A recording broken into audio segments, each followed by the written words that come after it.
Wonderland Pinball Update, NeoGeo Super Pocket pre-orders, Shinobi gets a physical release, and am I really done with arcade projects?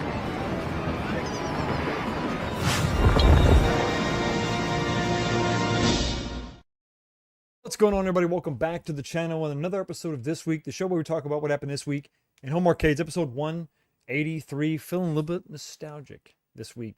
Everybody, we're going to talk about it a little bit later in the show. Got some things to talk about, get off my chest. We'll talk about that a little bit later, but right now I want to talk about the weekend that I've had is one of the most productive weekends I've had in quite some time. You put off these projects, you put off these things, and you're like, I'm eventually going to get to it. I'm eventually going to get to it. And then one weekend you finally decide, I'm going to do it. So I think I posted some stuff. Road Blasters got done Friday. Very excited about that. That video, I wanted it to come out this week, but I just couldn't get it done. I had other stuff going on, other actual projects, arcade projects that I'm working on, trying to get those wrapped up. So that video is going to come out this week, so I'll be working on that. Also got just a ton of progress done on the other 3 projects I'm working on. So excited to get those things kind of, wrapped up and going. A lot of good things. You get to the point where you're like, I want to test this, I want to test that, make sure it works. But you really don't. You're really not sure. You're hoping everything works out. Everything worked out great. So that's good. The only downside, the only bad thing that happened this weekend was I think I need to get the chassis completely rebuilt on my AVP cabinet. It's going out. I mean, some of the colors are kind of, I'm losing my red, and then I get too much red, and it's just crazy. You can tap on the side of the cabinet, and it kind of comes back. So yeah, I think it's time to go ahead and get that chassis completely rebuilt. I'm gonna send that off to my guy in Dayton. He is the man. He knows what he's doing, and that's why I trust him.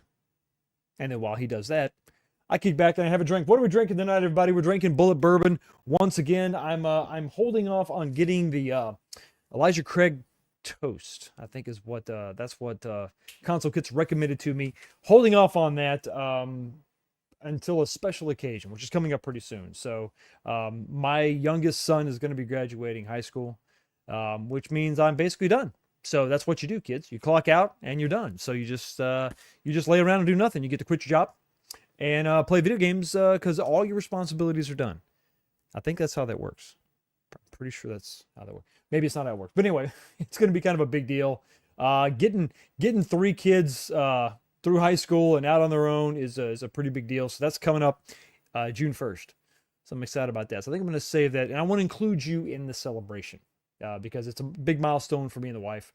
So that's going to be awesome. Can't wait to share it with all of you. And speaking of all of you, I hope you're having a great week, and I need your help. I need your assistance, and it's the poll question. This week, like every week, we have a poll question. I want your opinion. I need to know your thoughts. Here's the question this week. Let me just get the mouse to cooperate. Boom, there we go. Instead of charging $80 for digital games, how should gaming companies increase revenue? All these gaming companies are trying to increase revenue in some way, shape, or form. How do they do it? Should they just have like a base price of $50 and then DLC is extra? So that's your first option. Option 2 is they should just release physical games. If you're going to charge more, I want to have a physical copy, like with a case and a manual and all that stuff, right? Number 3 is release game-themed hardware. We'll talk about that a little bit later in the show. And then the last option is, no, I'm good, I'm fine. $80 or more for just downloadable games. It's fine with me. I'm good. Just let me know in the comment section which way you shake out. I want to know if it's just me or if it's really, I mean, listen, it could just be my age and wanting to hold on to physical hardware and physical games and physical stuff. Or maybe it's just a trend, and this is just the way it's going and I just need to get on board. But back in the day, when they first sold us the idea of digital gaming and downloadable titles and all that, it was going to be at a discount. That was the whole point of digital gaming, and that was the big selling point. And when they first came out, when the digital copies came out alongside physical copies, you could save $10 if you just got the downloadable version. So yeah, for some of the games you weren't dying to have a physical copy of, or you just had to have right now, or if you wanted to just try something out, in the early days, that's how you did it, and it was pretty cool. It wasn't bad. And then all of a sudden they said, "Well, the hell with that. Let's just charge full price." Oh wait, now with the Nintendo Switch coming out, let's just charge gobs of money. Let's just charge all the money. And then now some of the games are just going to serve as like keys. So the actual physical card that you buy is just a key to sort of access the downloadable version of the game. So if you're not online, you can't play. It's just sort of the same thing that's been going on over and over and over again. But I think now it's really, really coming to the forefront when you have, a new console coming out, a new, way of playing games, a new, I don't know, philosophy, I guess, where we're just going to really stick it to the user, and really push this idea of not being able to physically have something. And that kind of sucks because I don't know about you, but I've got shelves full of old games that I can just grab at any time and play in my hardware as long as the hardware is functioning. And there's just something to be said about that. Even if your hardware dies, it's nice to have a physical copy on the shelf that you can look at and remember all the good times you had with that game. Speaking of all the good times, let's say hi to everybody in the chat. The first 10 comments get the highlight for sure. The show went live, I think at 12:32 is when I went live. And who is the first comment? It is Shogeko ringing in at 12:36. Not too shabby. Thank you so much for being here, buddy. Hello, folks. First. That's right. And then sliding into second base is James, who is mildly annoyed at some things. So not really living up to your name there, buddy. Appreciate it. Woot. There it is. Also, I'm no Shogeko, but number two. That ain't bad. Not too shabby, buddy. Thank you so much for being here. As always, Zero Cool sliding into the number 3 spot. What's going on, man? Always great to see you. I can live with number 3. Have a great show. I will absolutely have a great show. I hope so. Just let me check the live chat real quick. Okay, so coming in the number 4 spot is Molar Medic. What's going on, buddy? The recipient of the old Road Blasters that I am going to jettison. We have made an arrangement. We have discussed the custody, and we're going to make the exchange via a carrier. So he's not going to come see me. Can you believe it? Molar Medic's not going to come up to Cincinnati and see me and see the Fox Cave. That's messed up. Sure, it is a 14-hour drive from his house, but okay, fine. I'll let you slide this one time. Thank you so much for being here, buddy. Hello, everyone. Cool stream on the Pod Racer. That was Battle Pod, my good man. How dare you? How dare you? Okay, coming in the number 5 spot is Jason Lillayland, modding like a mofo. What's going on? Hope your weekend has been a blast, Fox. It really has. Yeah, I feel accomplished. I feel good things are happening. I feel the end is in sight for sure. Coming in the number 6 spot is Bob. Bob, how the hell are you? Everybody, I want you to just send Bob some positive vibes. The man is going through some stuff, but you see by that comment right there, he ain't letting you know. He's not showing it all. He's being positive as always. So hi all. Hope all are feeling blessed today. Absolutely, Bob. Thinking about you, buddy. Hope you're on the mend and coming on the backside of it. And I had some success with that thing you and I talked about. So I'll let you know more about that offline. But so glad to see you in the live chat, Bob. Thank you so much for being here. Frank D is sliding here in the number 7 spot. Frank D says, I got thoroughly plastered for the first time in a very long time last night. And it was great. But I think I better take it easy tonight. So probably just soda for me. That's not a bad idea. Maybe just a lot of water, stay hydrated. Yeah, be careful. That beast can definitely get away from you for sure if you're not careful. Coming in the number 8 spot is Prince Vinny 007. Hey, Fox. What's up, buddy? Thank you so much for being the number 8 spot, buddy. Sir Sega is coming in at number 9. Hey, Fox. Happy Sunday. Watched the live stream last night. I don't know what I'm more jealous of, your battle pod or your full head of hair. Well, I mean, the battle pod is pretty cool. And sliding in the number 10 spot is Dan Z. What's going on, buddy? He's saying 19K bucks. Hi. Hi, Dan. Great to see you.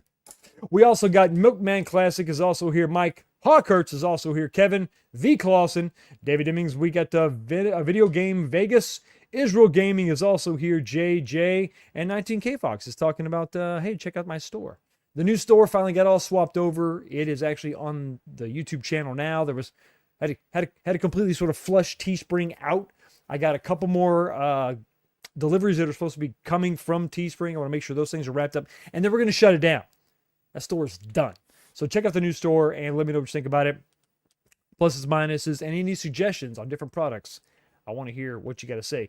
Zero Redux is also here. Gotham City Arcade is also here. B. Kirby, the Chicago Arcade guy, is also here. Brooklyn, the Menace. What's going on, bud? Great to see you as always. Nova Sonic 23 is also here. What up, Fox? What's up, Chris? Always good to see you. Jim, the Pacers fan. Dane Bramage is also here. Thank you so much for being here. Arcade Dave is in his house. What's going on? Muller Medic gifted 5 memberships. Thank you, man. I really appreciate that. Members, hang out. You are automatically redirected to the after show after this show. So glad you're here. So glad you're here. Gramps Arcade, what's going on, buddy? Always good to see you. The Real Zim, MSU Rich Galaga Guy 88 is also here. Stock Jock is here. Do we get the Fox? You are amazing for what you are doing with the Big Blue. I cannot thank you enough. Yes, you can. You can get a nice bottle of bourbon, and then it'll all be good. No, it's going together really good. We're going to talk about that a little bit later in the show, guys. Dominic P., what is going on, Subfox? I've been MIA. Yeah, for a little bit there, buddy. Damn, it's good to see you. Life gets in the way. Hope all is good. It's all good. You can always come back, man. You can always come back. You're not prohibited. We're glad you're here. Hope everything's going well for you, brother, as always. Let's see. Miss G is also here. Hello. Thank you for stopping by. Who else do we got? We got the Michael B., the gamiest of genies. Sure, that didn't come out right. Did you know 19K Fox started as a Star Wars complainer channel? That's absolutely correct. That is so right. And on the money. Yes, a Star Wars complainer in chief was the primary function of the show, of the channel. Yes, that is true. Started out in movies, complaining about Star Wars, gave up on that and decided to complain about Arcade 1-Up instead. There we go. Sathius is also here. Have you tried the Jefferson's Ocean? I did, and I was disappointed. The small batch is fine. The cheaper bottle is good.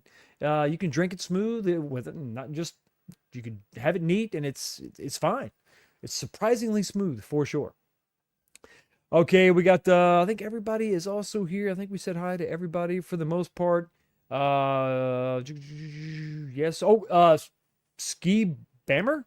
What's going on, buddy? All my Switch games are physical, other than a couple cheap digital ones. And there's nothing wrong with some digital games. Some digital games are just, they're really, really limited, or they're not really deep, or they're not a huge franchise. And you want to pick them up for a couple bucks, 20, 30 bucks, whatever. I have a lot of the arcade, the ACA, individual arcade game releases for my Switch too. Just downloaded those. It's no big deal.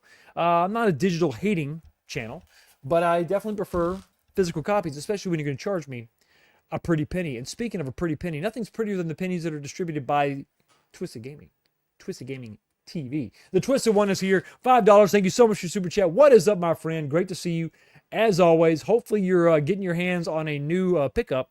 That'll be pretty awesome. And I look forward to seeing that. But right now you're about to see a place called The Pit. Finish him.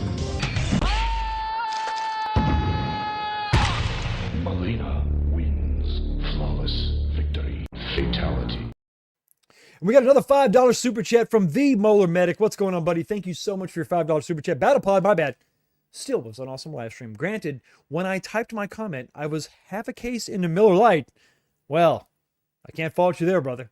Can't fault you there. Thank you so much for looking or checking out the live stream. Everybody, if you got a second after this show, if you want to check out I finally did a BattlePod live stream. Got the audio and video working well. It was great.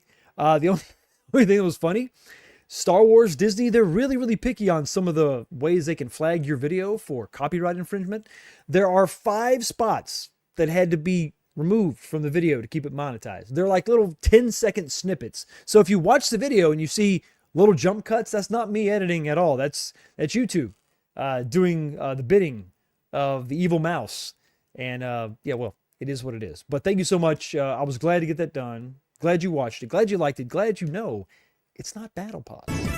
Let's go. KO! Wolverine wins! Rookie. Okay, I think I'm sorry. I must have guilted the man because he's dropping another $5 saying, Fox, I wanted to visit, but $1,300 U-Haul was not smart. I drive a Jag and the cab won't fit. Laughing his ass off. I will make a separate trip sometime. I did not mean to guilt you into giving multiple super chats, but listen, beggars can't be choosers. And I think it would have fit in the Jag. Can't you do any better? This is the Overlord! Okay, everybody, grab your drink. Make sure you vote in the poll. Let's go ahead and jump into the first topic. Wonderland actually has a demo now. Nice.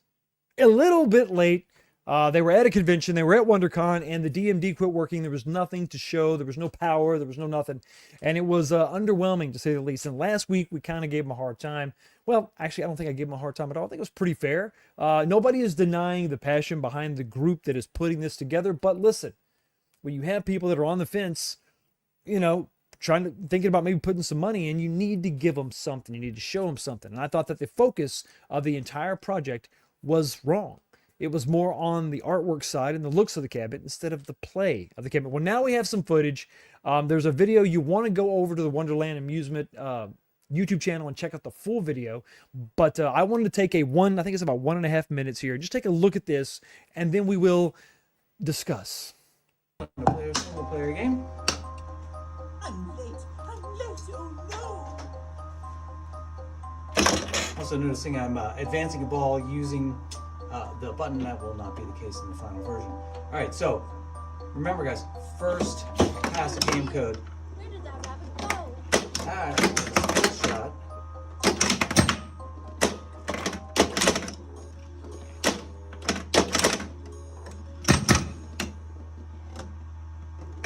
Oh jeez, I should have. I lost it back. Alright, so I've locked one ball up behind the multi-ball wall up there. That's a little solenoid holding that up, and then it will release when I get 3 up there. It's kind of working right now, but it's whoopsie. It's kind of working. And my game ended. There's my game end animation. Now pay attention to, Right, to first the pass ball of and some of the game issues code, he's guys. having here. Let's be clear. Alright, I got a whopping 13,000 on that one. Let's try again. I think I'll do better. Oh dear. Where did that Locked it rabbit go? again. Lost the ball. It was like right there. Just lost. I don't know where the hell the ball even went. There we go.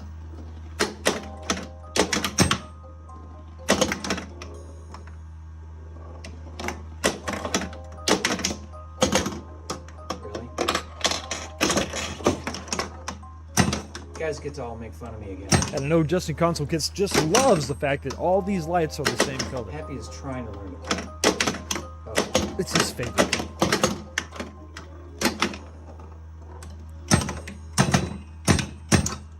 I'm going to grab the ball here and walk you through a little bit of what's happening on the playfield, right? So you notice that this icon is lit up. That's because I went through the 3 lanes here. Now there's optical Yeah, sensors. we in got here, to which talk is why about my some of these finger is sensors.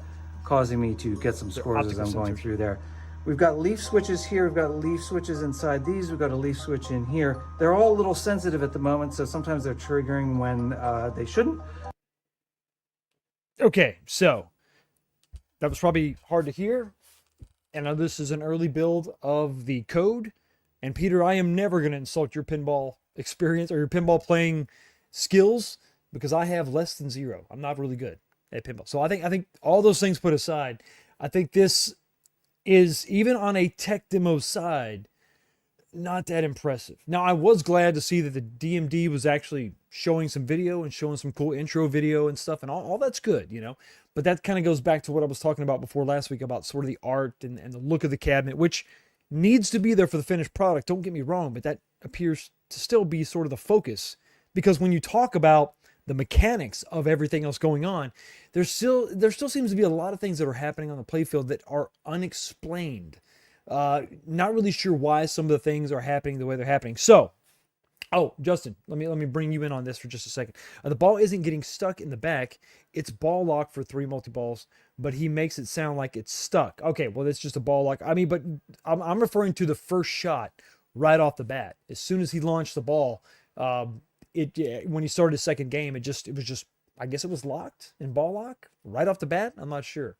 But things are, and he even says in the video, things are happening, and he's not really sure why some of the things are happening. So you've got some physical switches that he says are sensitive, and then you have some optical sensors. Now the optical sensors are a little bit disappointing in some ways. I was hoping for more of like an inductive proximity switch, something that needs metal to actually be triggered. So it's not gonna be prey to like nuisance trips or something moving in between the light beam. Now this is gonna be covered by plexi, should be glass, but it's gonna be covered by plexi, so there shouldn't be an object moving in front of it. But optical sensors are easily fouled. So if something is in the way or it thinks it sees something, there could be a false trigger. Inductive proximity switches are a little bit better because they have to have something metallic move across them. So you move your finger across an inductive switch, it's not going to do anything. It's going to require the ball. So it's a little bit better because you see something metallic. But even those sensors can fail, right? There's not a debate on the perfect sensor out there because I don't think the perfect sensor exists. But when he talks about the physical switches being a little too sensitive and they're doing things that he's not supposed to do, this is all R&D, right? This is the beginnings. These are the weird things you have to figure out. So with a guy like myself and like many of you out there with tech backgrounds, if you've ever commissioned any pieces of equipment, ever started up full-blown plants, any kind of interconnected systems, you understand that once you start this stuff up, there's going to be odd things that you didn't really account for that you have to work through. Some of the things are tried and true. If you have a long storied, past experience building these things over and over again, they don't have that yet. So the R&D process for them is going to be much more involved. Many more things to investigate, many more problems to solve, right? Things to consider. What if these switches just don't work and they have to go with a different switch? Well, if you're talking about a universal switch, it's not that big of a deal. You got to source and find a new switch and just install that switch. But what if it's a completely different mounting type? And, now you have to re-engineer something physical as well as swapping out a switch. And then there's also the other added layer of the code, which is a whole nother deal. Once you get your field devices, your IO figured out, now we have to figure out the code. Now the game has to be fun. More than just flippable, it has to be enjoyable. And that's the big thing. And that's the nut that's hard to crack. That's something you really can't quantify, especially when you're talking about a physical game like pinball. And companies like Stern will every once in a while put out a dud or just a game that doesn't quite live up to the hype. Now, I know that price is always a factor. A $10,000 machine has a much higher threshold of satisfaction than a, $1,000 machine. So I pay $10,000. I want to be blown away. I want to love every second of it. $1,000, well, I guess I can give in a little bit here, a little bit there, but still, it's $1,000. And I'm not saying you're throwing your money away by buying this at $1,000 or $800 or whatever.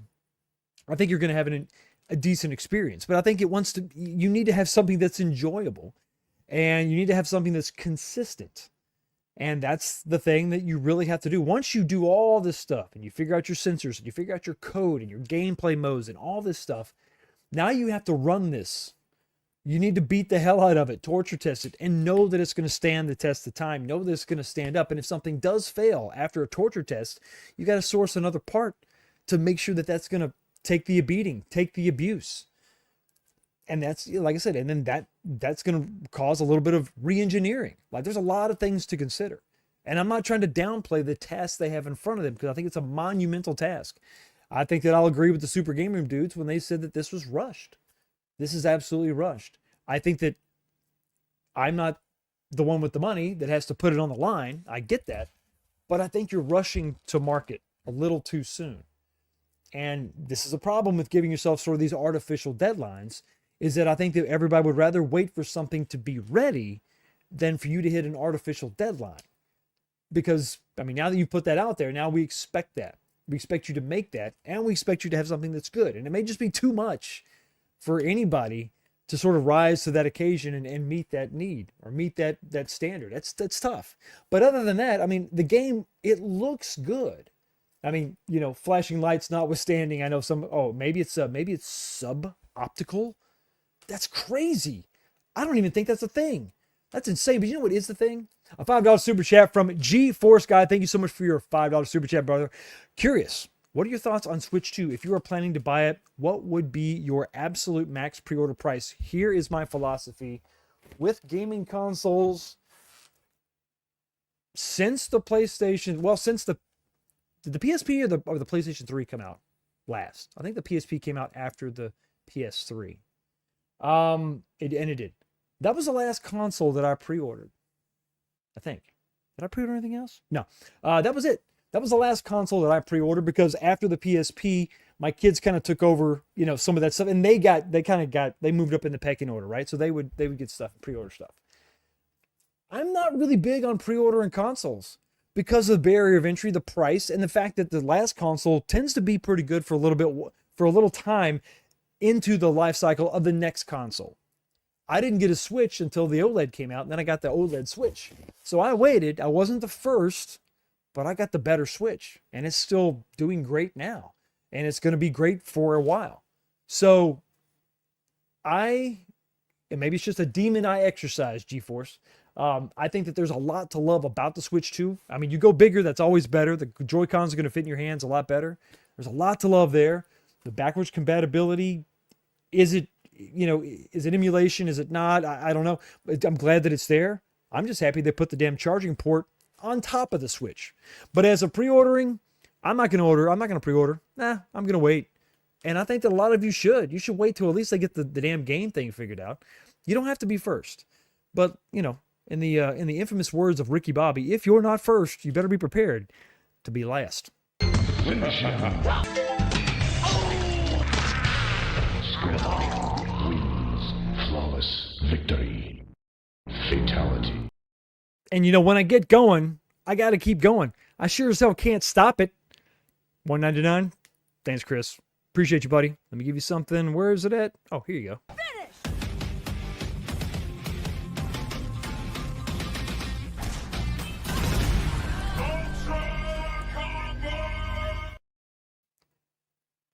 On the Switch, too, just a little bit longer, and then we'll move on. The Switch OLED is great. The fact that we got a Switch 2 with no OLED, with an LCD, I mean, it's damn near 8 inches already. What if in 2 years they release the Switch 2 OLED? Why don't you wait till then? Or just wait till they get some of the bugs worked out, or wait till they figure out what they're going to do in response to tariffs. And the tariff thing is always a funny conversation. If you don't like America's tariffs on you, why don't you get rid of the tariffs on us? So anyway, final thoughts about the Wonderland pinball. I think that I am encouraged by the fact that there is code and lights and response and functionality and all that. I think this is a good step forward. It would have been really great to see this at WonderCon because you had somebody like B who could have really given them a lot of pointers about what he sees and what the game should be doing. So a little bit of a swing and a miss, but I think that if nothing else, you can definitely say that they're moving forward. Just like we're going to do, moving on to something else, we're going to go to the Hypertech Super Pocket, Mega Pocket, Ultra Awesome. If you go with a good IP, you're going to sell some units. You're going to sell some games. You're going to sell some handhelds. You're going to have a good time.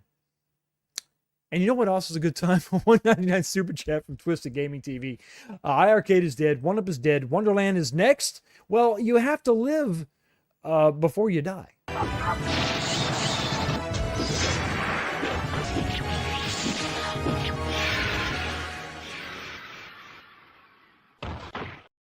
NeoGeo is definitely a brand that is synonymous with arcade history, and I mean, it's one of those founding fathers of the mid-90s, late 90s arcades. I have one behind me, the Big Red. It's just something you love, something you see. When you walk into an arcade, you recognize it immediately, and it's just got a great catalog of games. Evercade has done a good job of bringing some good games, some good companies, partnering with some great franchises and IPs. But I think NeoGeo was something that really kind of pushed them over the edge because this thing sold out like gangbusters. Now, I don't know what was more sought after from the Evercade crowd, or arcade people, or handheld people, or gaming people in general. Is it the game hardware, the handheld, or the case? I think the freaking cases are more sought after than what maybe whatever Kate is thinking about, they need to maybe consider making more of the cases, because the case bundles for these 3 new handhelds sold out in minutes. This is not an exaggeration. I woke up early. I was in Chicago. So 5 o'clock was when everything went live in Chicago, 6 a.m., Eastern Standard Time. At 5:05, the AES-inspired NeoGeo Pocket or Super Pocket with the case sold out. Boom. Boom. Yes, that's right. Tariff you? Tariff me? Tariff? I barely knew her. Okay, moving on. The MVS version sold out in 13 minutes. And then shortly thereafter, 10 minutes later, you had the Data East version sold out as well. So I think that, listen, everybody wants, if you're a Super Pocket fan, you know what I'm talking about. It's a really good little case that they make. It holds the handheld and a couple games in the back. But the ones that they have available are god-awful colors. They only match the system. So if you've got a Capcom, handheld Super Pocket, they have a Capcom version for you. They have a Taito version, but the black ones is what everybody wants. And the proof is in the pudding. Sold out in minutes. I don't know how many were allocated, but gone. There was a little bit of confusion because about 2 hours later, the AES-themed NeoGeo Super Pocket sold out. Or at least it appeared to have sold out, which was kind of crazy because nothing else had sold out at this point. The MVS was still rocking, still going strong. Incorrecty is still correct. I correcty? Is it? Oh. Making fun of my tariff analyzation. I'm making fun of your grammar and stuff with your spelling words and whatnot. But yeah, it appeared to sell out, but then it really didn't, because shortly thereafter there was a correction, and you have to consider that I'm sure Funko, or well, I guess Hyper Megatech, is the one that is producing the handhelds, and then there's certain numbers of handhelds that are allocated to different vendors and resellers, and Funstock is only one of many that's going to be carrying this version of the Super Pocket. So I think there was some confusion about quantities. They got that figured out, and it was then again made available. And as of right now, you can't get anything NeoGeo from Funstock. Now, you can maybe find them somewhere else, but Funstock is the premier retailer of these. I have purchased a lot through Funstock, and they have pretty good rates as far as like shipping, and they're pretty quick getting that back to. We'll let you slide. We'll let you slide. It happens.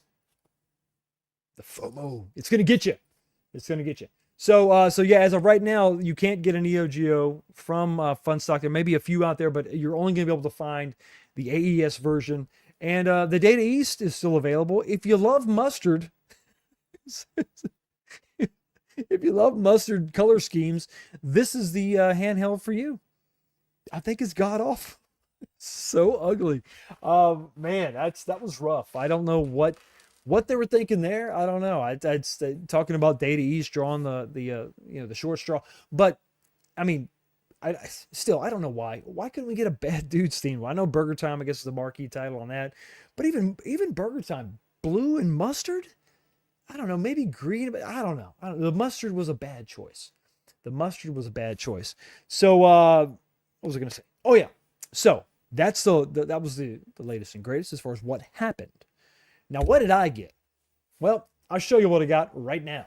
I was up at the butt crack of dawn. I was up at 5 a.m. in Chicago, and I got 3 things. So I snagged 2 of the coveted black cases, which I guess are going to be more valuable than the handhelds themselves. But I did get an MVS version with the case. I got an AES version with the case, and I got a standalone MVS version. Obviously, when I get these things in, I'm going to do a full unboxing, do a review. I don't imagine there's going to be much going on there as far as differences between this handheld. But the reason I got the one circled in red right there is because we are going to do a giveaway. That's right. You may have not gotten yourself an MVS, but don't worry, you still have one more chance. I'm going to do an unboxing. I'll review that, and then we'll, on the very next this week's show, we'll do a live giveaway of the MVS with box, with all the paperwork and everything. I'm not gonna keep anything for myself. This will be something I'm gonna give away to you. So stay tuned for that. I think in June is when they release. So as soon as I get my hands on it, do the review, I'm gonna give that one away as a way of saying thank you to all of you wonderful, wonderful fans out there supporting the show. It's incredible. It's really incredible. Mm. And may double dip on the AES. If you can find it, buddy, get you one. You got the MVS? Yeah. Yep. And giveaways. Absolutely. That's what we're going to do. I'll keep these. I'll keep 2 for myself, and then I'll give the one away.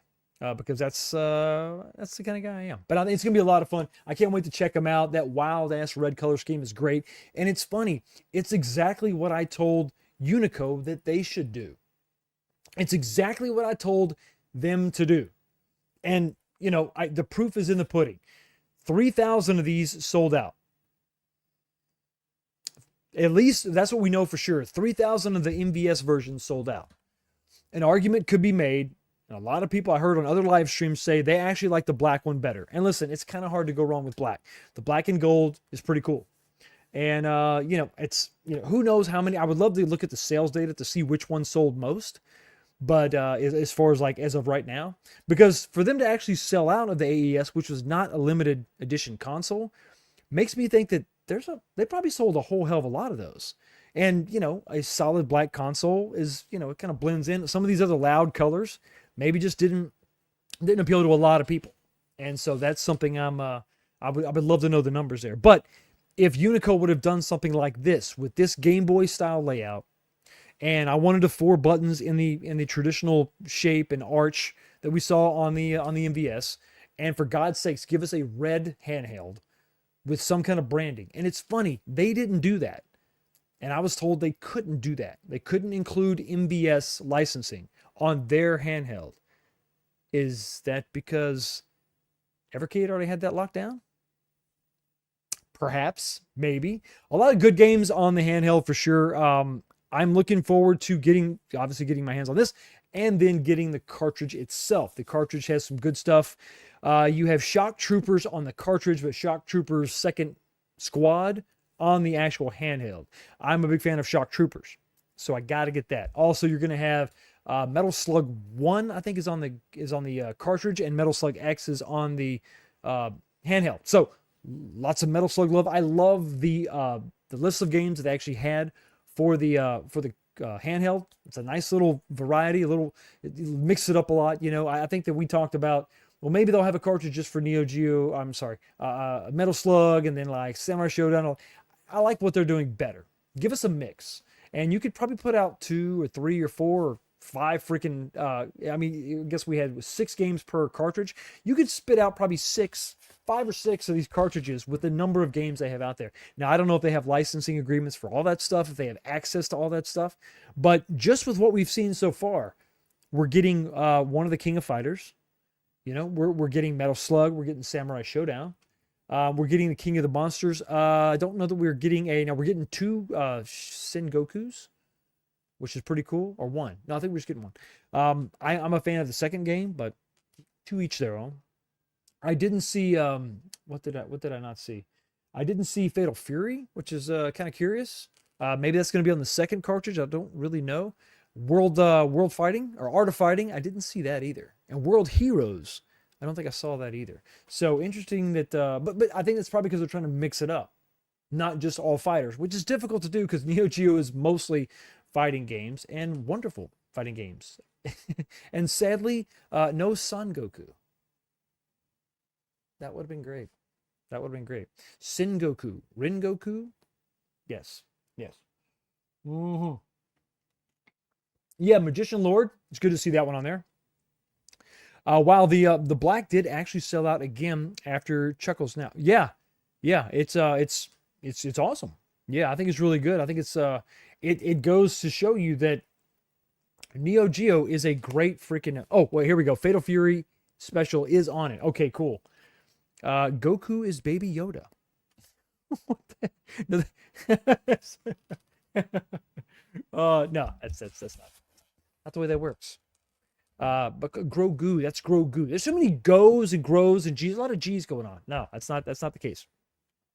But a lot of great games on here. I'm absolutely loving it. I'm also loving my buddy B Kirby gifting 5 memberships. Thank you so much, B Kirby, for helping out the channel and dropping some love. I really do appreciate it, man. 5 memberships.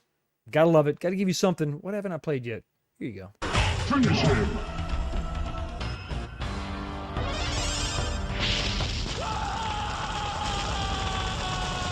Scorpion wins.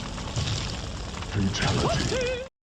We got Molar Medic blaming the Miller Lite again.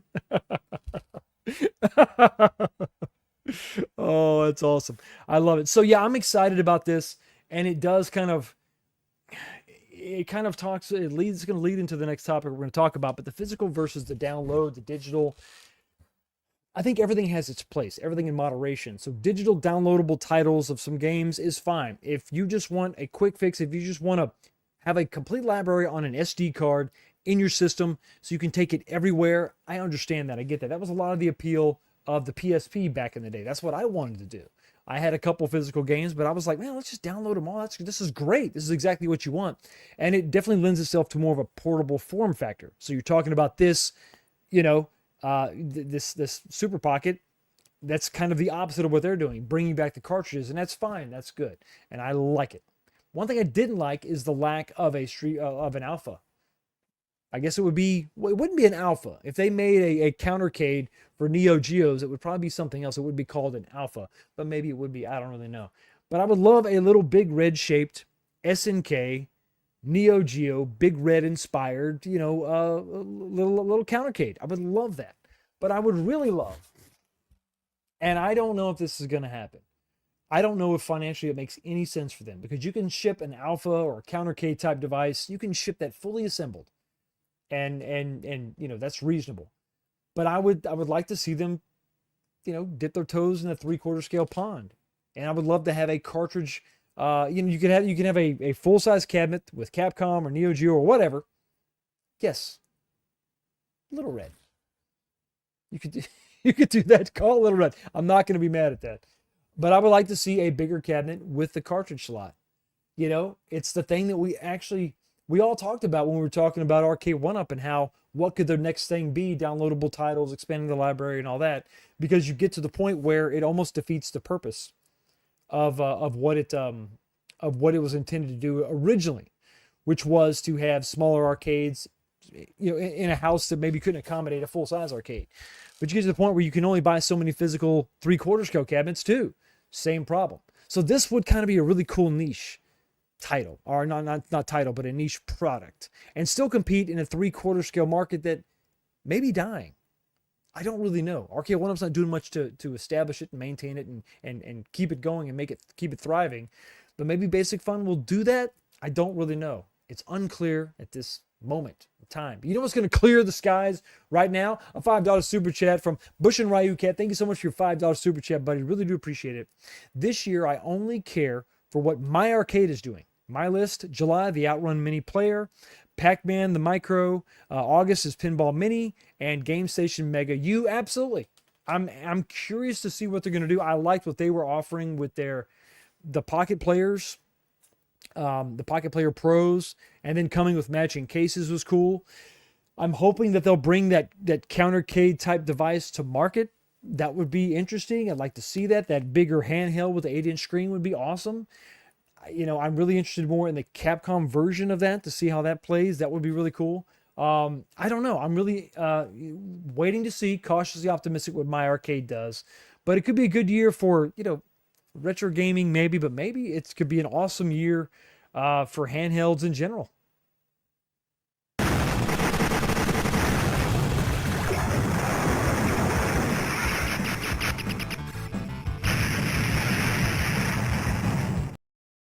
What about a Build-A-Cade NeoGeo Low Red? Absolutely. Glenn, get on that, buddy. Make that happen. The NeoGeo Alpha probably near holidays. Last Alpha were near the holiday. You see, worst Jago, I was thinking about that too. I wasn't completely demoralized with the lack of that announcement. I thought sort of the same thing.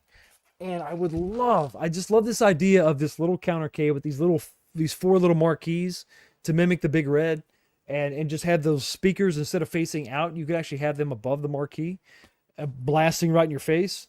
That could be kind of cool. So I'm curious to see if that's going to happen. I hope it does. I really hope it does. And I think that if they had any doubt whatsoever that NeoGeo would be popular, I hope that this pre-sale, this whole pre-order thing, squashes that and lets them know right away there's a big desire for this stuff to for this property, for these games. There's a big appetite for this. The fact that they've already sold out of both, and listen, you got to remember the NeoGeo MVS was a 90 US dollars. That's how much that cost. Almost $100 for that little handheld. That's wild. That's crazy. And even the other version was 65. That's before shipping and all that. So I think that there's an appetite for these games. I think that, I know Capcom is also real big. I'm not sure exactly how well that did, but they didn't have a limited edition Capcom version. They had just the Capcom version Super Pocket. I think that's sold pretty well, but I can't imagine. And it seems like they're more invested in the NeoGeo license because of the fact that they brought 2 to market. Or maybe that was an artificial limit that Capcom put on them and they couldn't bring 2 to market. They couldn't do a special Street Fighter version. I don't know. I have no idea. No idea at all. Total speculation here. Just throwing something against the wall and seeing if it sticks. Just like a $5 super chat from G Force Guy, $4.99. Thank you so much for your super chat, buddy. Just take my money. It's all I have left in my checking account after buying all the pinball tables for Pinball FX VR. Enjoy. Thank you so much for your $5 super chat. I mean, I hope that, I didn't take your last $5. I'm going to feel a little bit guilty, but, I'll take it.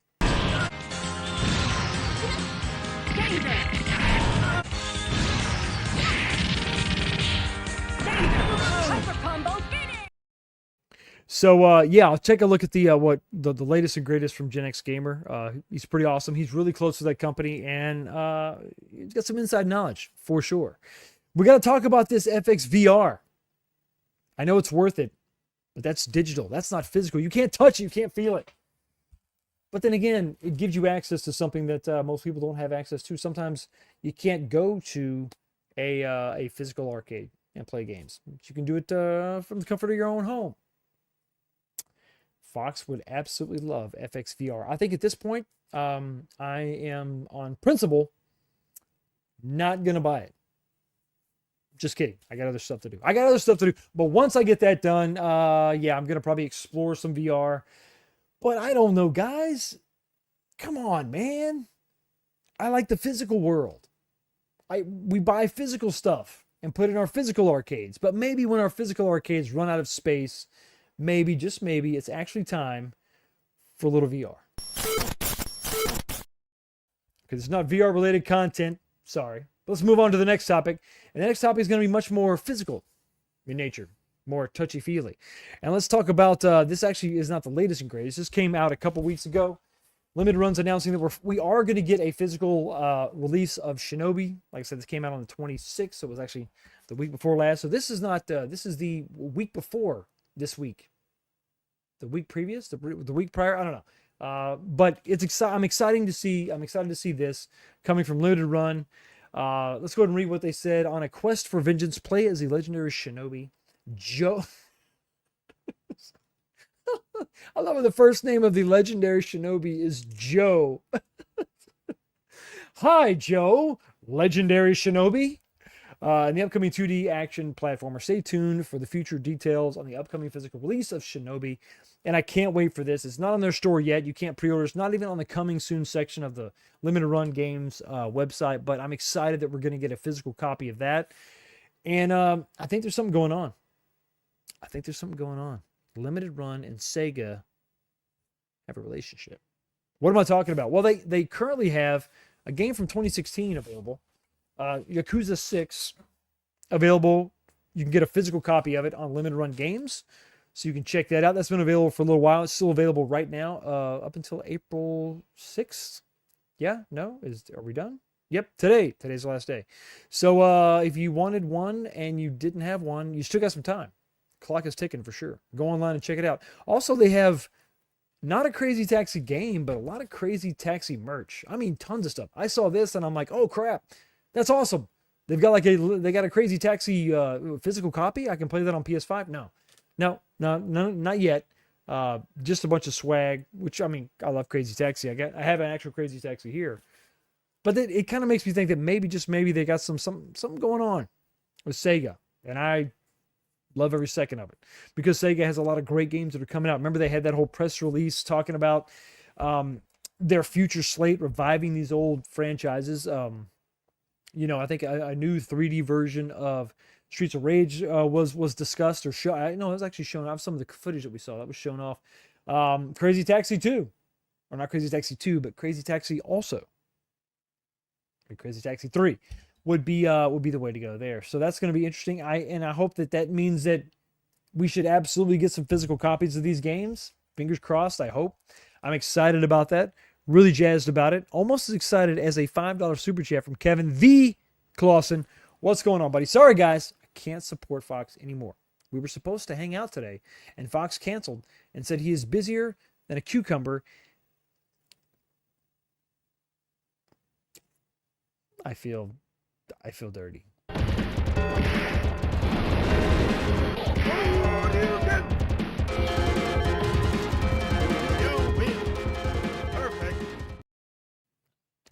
Wrong. It was wrong in so many different ways. It was horrible. But you know what's going to make it right? A $10 super chat from Jason Lil Alien. Thank you so much for $10 super chat, buddy. Just take my money.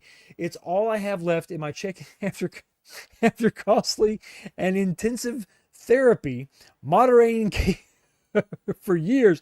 I feel wrong taking this money. You're the one that should get the award. But it's funny how things change and how some things stay the same.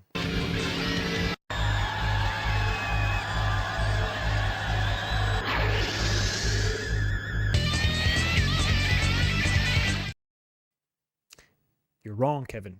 You're so very wrong. So physical games, physical copies are alive and well. I love it.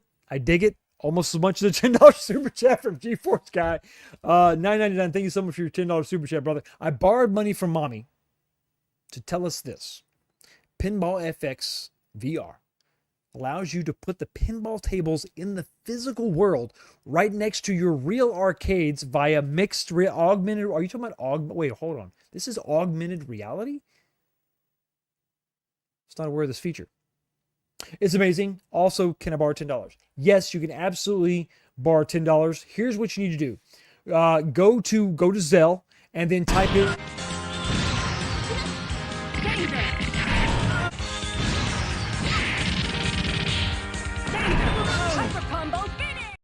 And then that way I'll make sure I'll get that money right to you for sure. Absolutely. No problem. It's going to happen. Hey, here's another $5 from Molar Medic, who's still drinking Miller Lite like a mofo. Just take my money. It's all I have left after buying Miller Lite. I've run out of cuts. I guess we'll just have to start over. You know what? What the hell? You're going to the pit too. Finish him. Melina wins. Flawless victory. Fatality. This is so true. This is absolutely true. Gallagher guy. Thank you so much for your $5 super chat, buddy. Order from Limited Run. One eternity later, you get your game. This is also my last $5. The great thing about inflation, though, is by the time your Limited Run game arrives, your $5 will probably be worth like 20. Let's go.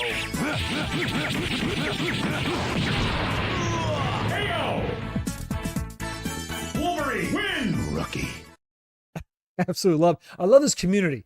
I love how we have each other's back. In the hard times, in the destitute times, we have each other's back. Super chat for super chat. Thanks, B. Kirby.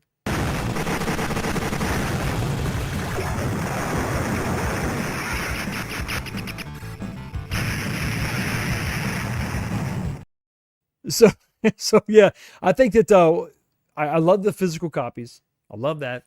And I'm really hoping, in the same sort of vein as, Shinobi, I was really hoping that maybe, just maybe, fingers crossed, we'll get a physical copy of Ninja Gaiden Ragebound. Now, this looks incredible. This is another cool side-scrolling beat-em-up, and it's also made by .mu. Same company that did, they kind of got famous in my mind. I know they did other games, but when they did Streets of Rage 4, I was really excited about that. And they had physical copies, unlimited run. So I'm hoping that maybe we'll also get a physical copy of Ninja Gaiden Ragebound. I would love that. That would be epic. That would be sick. That would absolutely complement Shinobi, and it would absolutely be complemented by another super chat, 199 Twisted Gaming TV. Thank you so much for your 199 super chat. Thanks for sending Moeller to the pit with me. Absolutely, buddy. You don't deserve to be alone, like, ever.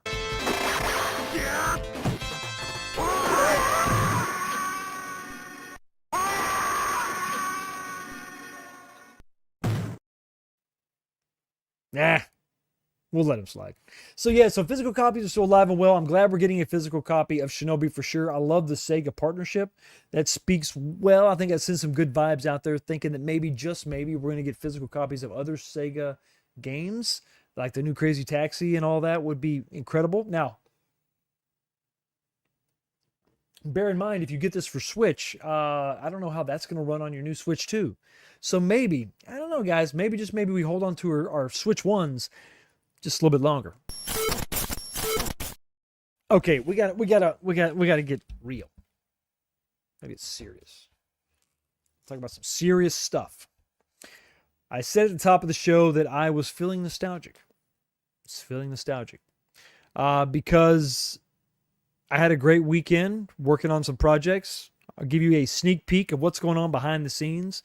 T2 is going under the knife. For those of you who are keen and you know my other past projects, look at the thing on the very top of the T2. You probably know what's going on under the hood. I'm not going to say anything for the uninitiated, but you'll figure it out in an upcoming video.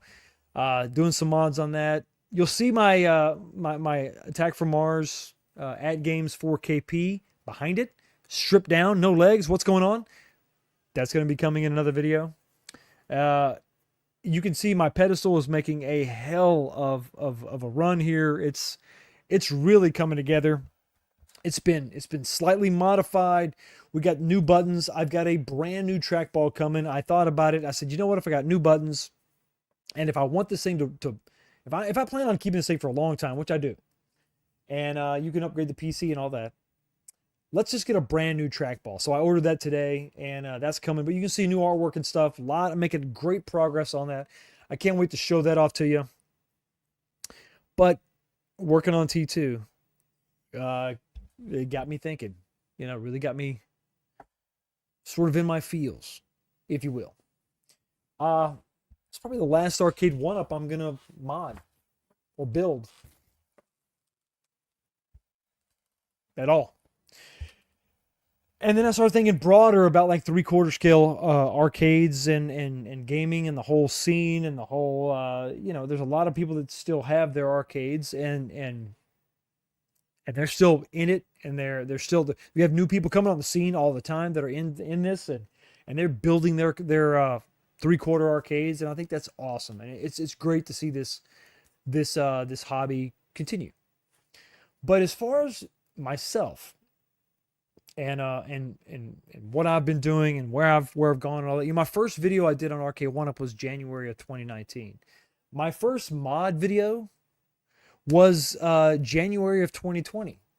It was my TMNT cabinet, which I still have. It's in the back over there. It's on. You just can't see it. It's in the very back. I put a lip marquee on it. And that was the first mod video I ever did. God, if you go back in my channel, you watch that, it's horrible. It's horrendous. The video quality is horrible, but that was man, that was fun. That was really fun. And that was the beginning. That was the beginning of all this. And it was so cool to take these things and improve them in certain ways, in different ways. And I still to this day, I've done stuff that nobody else has done on the 3/4 scale. For better or for worse, sometimes maybe it was a mistake and nobody should have done it. The 6-player X-Men comes to mind. When they came out with all these different body styles that I just had that I wanted to see other games in, I started doing body swaps, PCB swaps in deluxe cabinets. That was really fun. taking the guts of other retro gaming consoles or whatever, and putting those in third gen cabs. Doing some of the swaps that I did. Back when the TN monitor showed up in the Golden TXL, that 19-inch, doing that was awesome. Working with the Real Smile bit to do that, following his advice and watching his videos, and then taking that same knowledge, and then I applied that to the 17-inch versions, and really started messing around with that, because Arcade 1-Up, during some of the COVID stuff, we were getting TN monitors again, and so coming back and doing that, and modding that, and changing that, and sharing that information with you was awesome. It was really, really fun. And then I just, T2 is one of the last 2 Arcade 1-Ups I have. And working on it right now, it's a little bit surreal, because I've done everything I wanted to do with Arcade 1-Up. I built everything I wanted to make. I was doing it back when there were no kits, when nobody was doing, you just had to figure this out on your own. I think when I first started, there was obviously a lit marquee option out there, because that's the first video I did. But I think I did everything I wanted to do.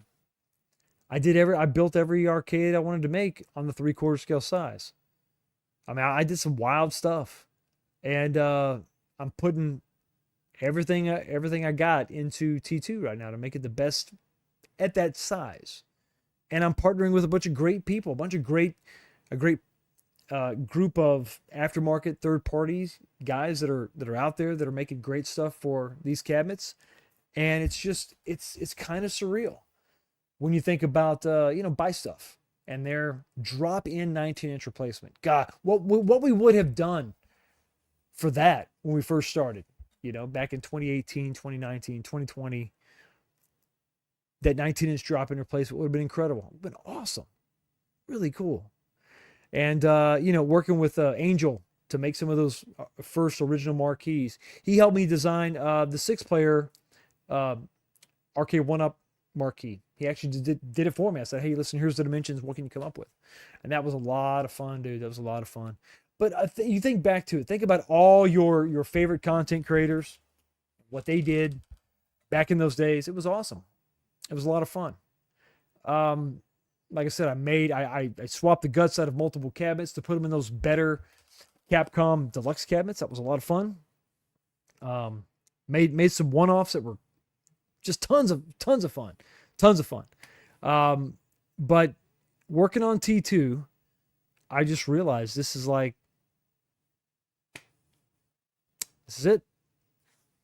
it.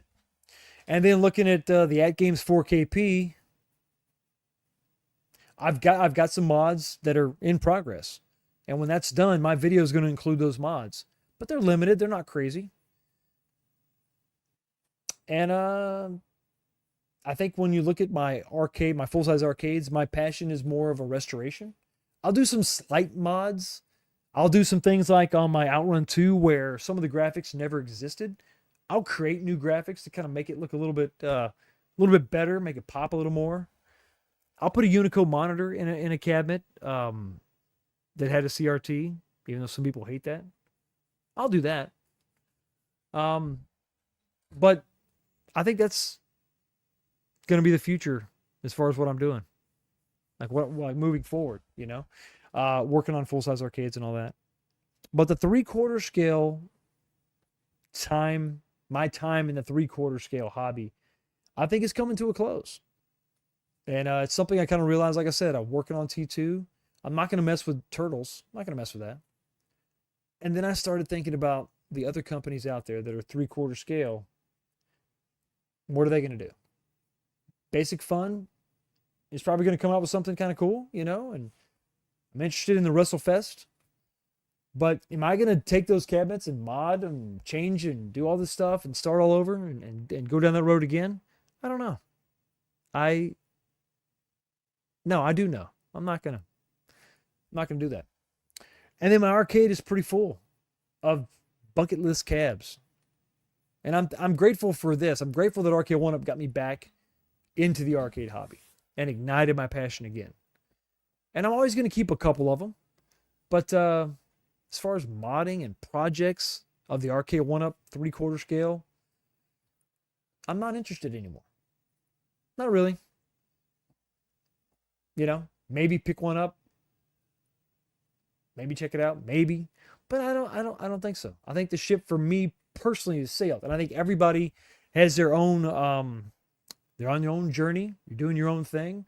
You're in different points in your life. You're in different points of passion within the actual hobby. But for me, it's the ship is sailed on 3/4. I got some other plans. I got some other projects. I got some other things in the works. But I'm gonna also start drawing down some of the project videos and focus more on the gaming videos. Some of the gameplay live streams, that's going to continue. Some of the maintenance items on, like this, for example, this one thing right here. This has been staring me in the face for I don't know how long. This is the battery mod for my Dreamcast. There's a battery inside that keeps the clock running, and it died years ago. So this is a replaceable battery mod you can do for this, for your Dreamcast. Little stuff like that I've just never got around to because I've been working on some of these bigger projects. But the projects are they're winding down. And I've got a very limited list in front of me.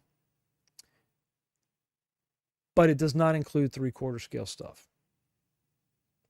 So am I done with projects? No, I would probably go insane. But they're going to be limited. They're going to be, they're not going to take up they're not going to be the primary focus moving forward. They have been a big part of the show, big part of the channel.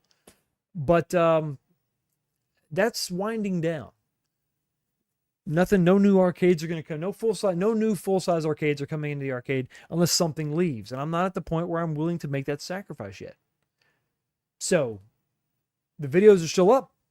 You can still watch those Arcade 1-Up mod videos and those builds. I'm proud of every single one of them. I'm really happy that some of those, almost all of them, went to homes that really wanted them. Really saw the videos and checked it, and they liked the project, and they wanted to buy them, and they got them. That was a lot of fun. Having those exchanges, meeting those people, it was fun.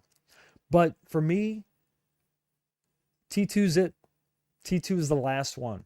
I'm just not interested in anything else Arcade 1-Up, and I'm not really that interested in anything 3/4. I will definitely talk about it, and we'll discuss it, and we can compare it to the past. And I can be excited for people that buy it and add it to their arcades. That's going to be great. That would be a great, if you've got a 3/4 scale arcade, a WrestleFest cab is going to be a great addition. And I'm excited for you. And for those people that get to continue that on. But for me, I just don't plan on doing that anymore. Maybe checking them out, talking about them, but I'm done with Arcade 1-Up projects. I'm done with 3/4 scale projects. Kind of at the end of my rope with that. Done all I want to do with that. And now I've got bigger fish to fry. The Galaga guy, this is a project I'm working on him. This is a friend helping out a friend. This is not me doing something as a commission or doing something necessarily for money. This is me helping out a buddy. It was a little bit too much for him to handle the renovation or the restoration of this cabinet. So I said, dude, I'll do it. You buy all the parts and I'll do the work and it'll be fun. And I'll make some videos out of it. Haha, gotcha. You didn't see that coming, did you, Galaga guy? Ooh. But I'm excited about this. But even these projects are going to slow down because I want to do more gaming. You know, the reason you buy this stuff is to enjoy it and play it. And do some maintenance. I've got a bunch of stuff. I still like the Astro City. I still got that wiring harness I got to replace. So there's a lot to do that I'm going to film and show you. And there's a lot of stuff at this point in our lives, at this point in the arcade, hobby, we've got to start documenting some of this stuff so that it'll live on beyond us. Oh no, here we go. So I quit. I can't stream PSV the way I want. That's not good. I'm sorry. Listen, stick with it, Mike. Stick with it and figure it out. Your first live stream maybe didn't go exactly the way you wanted, but stick with it. You can maybe figure it out. So yeah, I'm done with 3/4 scale projects. T2 will be the last, and it may eventually be sold, maybe. Maybe I'll keep it for a long time. Who knows? But T2 is the last. That video is coming soon. Enjoy the old videos that are out there because they're not going away. But as far as 3/4 scale projects, yeah, I'm done. Absolutely done. Oh my God. Would you look at that? What the hell? Yo, the sign is real simple, B. It says wrap it up. Okay, it is that time to go ahead and wrap it up, guys. But before we do, we got to take a look at the poll question. Let's go ahead and open this up. And 119 votes, not too bad. The poll question was simply this. Instead of charging $80 for digital games, how should gaming companies increase revenue? You had 4 choices. Going to go ahead and close in the poll right now. Boom. And let's do a quick screenshot of this so I can post it. Here we go. And boom. Kill that. Go back. Okay, so coming in 4th place is they should release. Wait, this is breaking my heart. Release game-themed hardware. Only got 8% of the vote. That's not good. And then coming in 3rd place was I'm good with $80 digital games. Okay, you psychos. But that was only 12%. So coming in at number 1, which one was it? Which one was it? Was it physical games? Was it physical games and DLC? Coming in with 50% of the vote, I love all of you, release physical games. That's what you want. And I agree. I think you're right. You have my approval, my stamp of approval.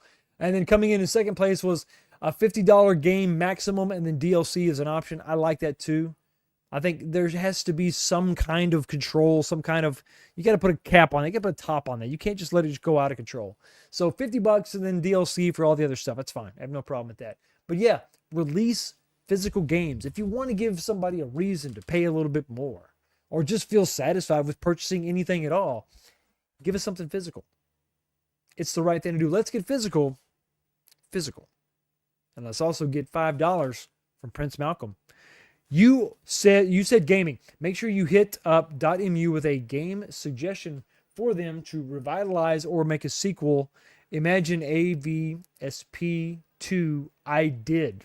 I jumped in their Facebook post that they did, and I made several suggestions, including Alien vs. Predator, also Rambo, also Transformers, also The Warriors. I think would be kind of a cool kind of beat 'em up. And then several more. I can't remember off the top of my head. But yes, it is absolutely something you should do. When these companies reach out and say, hey, make a suggestion, Take the time to give them some kind of an avenue to sort of pursue. Because, listen, I mean, that's a small way you can actually influence what games come out. And you never know.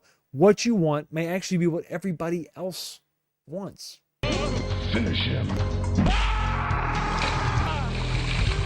Sub-Zero wins. Flawless victory. Fatality. $2. I already have a buyer for a cabinet that's not even finished. Not at this time. B. Kirby, not at this time. But timestamp it right now. If I sell it, you're the first one. You got first dibs, B. Kirby. Absolutely. Thank you so much for your super chat. And let me go ahead and blow you up real quick.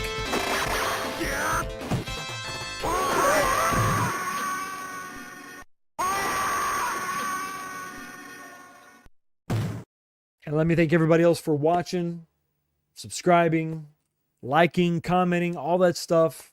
I really appreciate it. And while I may be moving from a different stage, the channel is not going away. It's not going anywhere. We're going to keep working on stuff. We're going to keep talking about anything and everything home arcade and retro game related. Thank you so much for stopping by, everybody. Check out the channel. Members, hang out right here. You're going to be automatically redirected to the live stream, the after show, where we talk about everything or nothing. It just depends on you. Everybody have a blessed day. Have a great week, and I'll see all of you right back here next time.